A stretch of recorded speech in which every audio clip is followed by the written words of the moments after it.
Bonjour, la vidéo suivante est destinée dans une égale parité pour éviter les clivages politiques gauche et droite à M. Hollande, président de la République française en fonction, et à M. Sarkozy, président de la République française de 2007 à 2012. Messieurs, ceci est un cri de la part de millions de personnes en France qui chaque jour subissent une importante discrimination. Pas pour les causes habituelles comme le chômage, racisme, intolérance religieuse ou orientation sexuelle. Notre tare est de souffrir de fibromyalgie.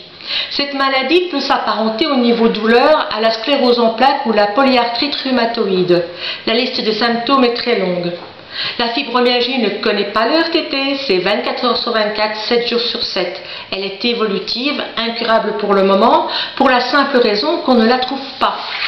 En 1992, l'OMS reconnaît la fibromyalgie, mais la classe parmi les maladies rhumatismales. Dès janvier 2006, la fibromyalgie est reconnue comme une maladie à part entière. À la suite de l'OMS, les États-Unis et d'autres pays reconnaissent officiellement cette pathologie et débloquent des fonds importants pour la recherche de cette maladie. La Commission européenne ratifie par 418 signatures que la fibromyalgie est bien une maladie. Et pourtant, la France s'obstine à ne pas adhérer à l'avis des autres pays. Il y a 14 millions d'Européens malades, dont plus de 2 millions en France. On nous assure que la CPAM fait beaucoup pour nous. L'accent est surtout basé sur les troubles anxio-dépressifs des malades. Stop!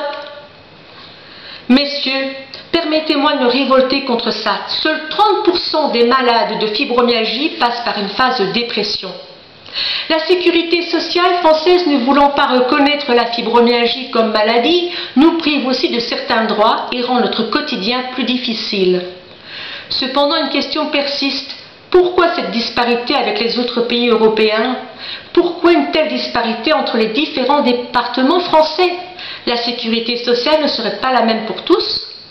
Soyons honnêtes, la sécurité sociale française est l'une des plus performantes d'Europe, si ce n'est peut-être la plus performante. Cependant, tout dépend de la maladie dont nous souffrons, et pour des millions d'entre nous, mauvaise pioche, nous héritons de la fibromyalgie. Le diagnostic est difficile à poser, la majorité d'entre nous étant très dynamique, aimant notre travail. Les bouts en train, c'est nous. Nous attendons la dernière minute pour consulter le médecin car les symptômes récurrents sont une fatigue anormale et des fortes douleurs musculaires. Ceci dit, cela fait des mois, voire des années que nous subissons ces désagréments. Un antalgique avalé, ni vu ni connu, et on repart. Mais le jour arrive où cette fois la visite chez le médecin s'impose. La situation étant persistante, nous devons passer une batterie d'examens, voire plusieurs spécialistes. Et ce qui nous rend perplexes, c'est que tous les résultats reviendront négatifs. C'est presque avec un certain soulagement qu'après une palpation douloureuse, le rhumatologue pourra confirmer que nous souffrons de fibromyalgie. Très souvent pendant cette période, nous sommes en arrêt de travail et confrontés aux médecins de la sécurité sociale, soi-disant si compréhensifs. Les compétences de ces médecins me sidèrent. Vous vous présentez avec n'importe quelle pathologie, votre dossier médical sous le bras, ce sera toujours le médecin de la sécurité sociale qui décidera s'il est pour ou contre l'avis des médecins qui ont pris le temps de vous examiner. En ce qui concerne les malades de la fibromyalgie, la consultation est très rapide. Parfois, nous n'avons même pas le droit de nous asseoir. Notre dossier est à peine consulté et nous entendons des avis très professionnels comme « vous êtes des fainéants, vous manquez de volonté, c'est un psy dont vous avez besoin, tout est dans votre tête ». Monsieur Hollande, Monsieur Sarkozy, permettez-moi de mettre sincèrement en doute les compétences de ces médecins. Comment peut-on croire que des millions de personnes se plaignant et décrivant les mêmes symptômes puissent être tous des affabulateurs? Il nous arrive d'avoir honte d'expliquer que nous souffrons de fibromyalgie. Messieurs, souvenez-vous des années 80, la découverte du public de la maladie telle sida? Je me souviens avoir entendu des personnes voulant parquer des malades dans des camps par peur de la contagion. Il reste plus ou moins 150 000 cas en France. Il y a beaucoup à faire, c'est certain. Heureusement, il y a une solide mobilisation autour de ces malades. Et nous? qui sommes plus de 2 millions, qui va se mettre à nos côtés pour nous aider à faire entendre nos voix? Quel média sera présent lors de la journée internationale contre la fibromyalgie? Cette année encore, elle a été passée sous silence. Qui nous écoutera sérieusement? Si certains ont peur à cause du nombre de malades, soyez rassurés, nous ne sommes pas contagieux. Malgré nos nombreuses pétitions, nous restons encore une masse invisible. Mais il y a plusieurs facteurs qui rendent la vie difficile et la reconnaissance de la maladie malaisée. Ceux qui pensent tout savoir, au risque d'avoir un procès ou autre mésaventure, il est scandaleux de voir à la télévision face à un journaliste au sourire niais, un professeur d'un hôpital prestigieux oser affirmer haut et fort que la fibromyalgie n'existe pas, que c'est une fable pour vendre des médicaments et qu'aucune recherche n'a été ou n'est faite.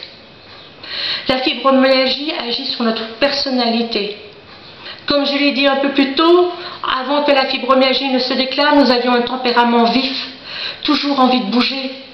Aujourd'hui, nous avons parfois perdu notre joie de vivre, surtout quand nous avons perdu notre emploi.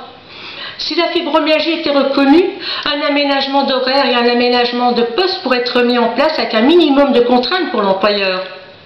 Mais certains ont créé leur auto-entreprise ou ont accepté des formations totalement nouvelles. Nous ne sommes pas des bons à rien ou des menteurs dont on nous qualifie. Et dans beaucoup trop de situations, ce cas de figure est le plus destructeur, dévastateur pour nous. C'est l'incompréhension de nos proches. Ceci dit, nous sommes très vite fixés si nous sommes appréciés pour nous-mêmes à la vitesse que prendra les voisins, les amis, les collègues à nous tourner le dos. Mais rien n'est comparable à l'éclatement des familles. La fibromyalgie est capable de faire vaciller toute la structure familiale. La maladie non reconnue sème le doute qui est accentué par un phénomène physique important. Nous ne faisons pas malades. Pas un seul d'entre nous n'a échappé à cette phrase. Quand nous sommes en crise, c'est-à-dire au paroxysme de la douleur, nous souhaitons qu'une seule chose, que l'épisode de crise passe très vite. Nous ne voulons pas nous montrer ni avoir de visite. En plus des douleurs, nous devons faire face à une solitude sociale, parfois familiale, au mépris, aux insultes. Alors, malade ou pas malade? Je vous pose cette question, Monsieur Hollande, ainsi qu'à vous, Monsieur Sarkozy, car vous avez bien compris notre désarroi quant à la non-reconnaissance de la fibromyalgie comme maladie. Pouvez-vous nous expliquer pourquoi la sécurité sociale permet que nous soient délivrés de la morphine pour soulager nos douleurs? Savez-vous que la France est le seul pays à proposer à des patients souffrant de fibromyalgie des protocoles à base de kétamine? La kétamine est un anesthésiant utilisé par les vétérinaires pour les équidés. On peut s'en fournir dans certaines boîtes de nuit, c'est illégal, la personne est un dealer. Comment des médecins peuvent-ils administrer des produits tellement dangereux à des patients qui, ne l'oubliez pas, légalement n'existent pas? Serions-nous des souris de laboratoire? Messieurs, je pense que si je vous parle d'un nuage invisible au-dessus de la France, cela aura quelques résonances en vous. La catastrophe nucléaire de Tchernobyl. Nuage soi-disant invisible, donc cela n'existe pas. Pourtant, aujourd'hui encore, des personnes subissent les séquelles. La France n'a pas voulu suivre les mêmes consignes que les autres pays. Pour la fibromyalgie, c'est un peu la même chose. Pas vu, donc pas connu, pas cru. Les dispositions des autres pays face à cette maladie sont ignorées. De même, les malades sont aussi écartés, esseulés devant les institutions de la santé. Pourquoi? Sachez que nous n'attendrons pas 30, 20, 10 ans de plus pour que la fibromyalgie soit reconnue comme une maladie à part entière. Tous, nous avons décidé de lutter, faire entendre notre voix, que l'on prenne conscience de notre existence. Je terminerai par les mots de l'abbé Pierre. Les politiciens ne se fient qu'aux chiffres et aux statistiques. On ne pleure pas devant les chiffres. Monsieur Hollande, Monsieur Sarkozy, nous vous remercions de l'intérêt que vous aurez apporté à ce cri lancé par le biais de cette vidéo. Je m'appelle Christine, j'anime sur Facebook une page qui s'appelle Fibromyalgie égale douleur. C'est grâce à la force de toutes les personnes présentes avec moi sur cette page que cette vidéo a pu être réalisée. Nous gardons un véritable espoir d'avoir une réaction positive de votre part dans les 3 mois qui suivent. Nous vous remercions d'avance.